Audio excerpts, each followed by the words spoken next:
राशि was very upset today. राशि आज बहुत दुखी है, अपसेट है, सैड है। Though Dussehra and Diwali are nearing. Though मतलब जबकि, जबकि दशहरा और दिवाली वर नियरिंग मतलब आने वाले थे। But the childrens were not at all showing enthusiasm. लेकिन बच्चे जो है वो कुछ भी उत्सुकता नहीं दिखा रहे थे, वो एक्साइटेड नहीं थे बच्चे। The society had decided that there would be no bursting of crackers this year. अब वो बच्चे क्यों अपसेट थे, क्यों एक्साइटेड नहीं थे दशहरा और दिवाली के लिए? क्योंकि सोसाइटी ने ये डिसाइड किया था, सोसाइटी हैड डिसाइडेड, सोसाइटी ने ये डिसाइड किया था कि इस बार, इस साल कोई भी पटाखे नहीं जलाएगा। This was enough to dampen the spirit of the children. तो कहते ये बात बहुत थी बच्चों को डिस्करेज करने के लिए, बच्चों की स्पिरिट को लो करने के लिए, या उनका इंथुसियाज्म ख़त्म करने के लिए, जो दिवाली और दशहरा पे बच्चों को उत्सुकता होती है वो ख़त्म करने के लिए। मतलब वो बिल्कुल उनका मन ही नहीं कर रहा था कि वो दिवाली और दशहरा मनाए। Wearing no clothes and having yummy sweets was what they did on every festivals। अब वो कहता है कि नए कपड़े पहनना और अच्छी अच्छी मिठाई खाना ये तो हर फेस्टिवल पे वो बच्चे करते हैं। But Diwali's major fun was crackers. लेकिन दिवाली का जो असली मज़ा होता है, जो बड़ा मज़ा होता है, वो होता है क्रैकर्स यानी पटाखे। And the Elder took away from the kids.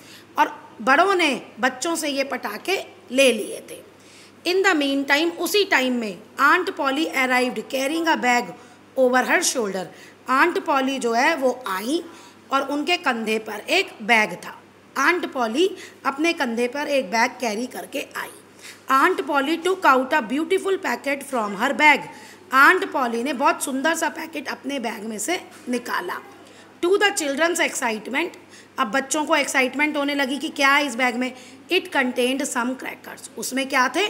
कुछ क्रैकर्स थे। But it was not all.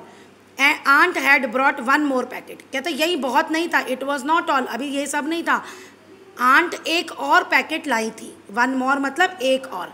Children saw that there were some plants in it. और बच्चों ने देखा उस पैकेट में क्या थे? कुछ प्लांट्स थे। अब आपके question answers. Why were the childrens of society unhappy. Society के लोग क्यों खुश थे? What did aunt Polly second packet contain. Aunt Polly के सेकेंड पैकेट में क्या था? अब ये ट्रू फॉल्स है, मैं बस मतलब बता रही हूँ, आंसर आप अपने आप लिखोगे। आंट पॉली की had two packets, aunt Polly के पास दो पैकेट थे। Diwali's main attraction for the children was sweet. Diwali के लिए जो मेन अट्रैक्शन होता है बच्चों का, क्या वो स्वीट होता है? राशि वॉज हैप्पी टुडे, राशि खुश थी।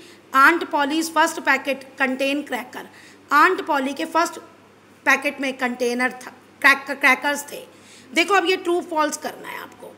जहाँ ट्रू होगा वो तो ठीक है, लेकिन जहाँ फॉल्स होगा वहाँ पे आपको करेक्ट करना है। जैसे सेकंड देखो, Diwali is main attraction for the children was sweet, ये फॉल्स है।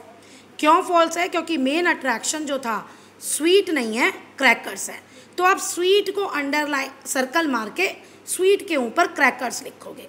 तो जो रॉन्ग वर्ड है उसको आप करेक्ट करके लिखोगे। अब नेक्स्ट क्वेश्चन है, find words from the passage which are same in meaning in the following. ये सैड और डिलीशियस, इन दोनों का मीनिंग आपको पैराग्राफ में से देख के लिखना है, पैराग्राफ में जिसका ये मतलब हो। और ये दिया है, अगर ध्यान से सुनोगे तो मिल जाएगा। Find from the passage opposite in meaning. अब पैसेज में से ये दो निकालने हैं, स्मॉल और अगली, जिसका मीनिंग अपोजिट हो।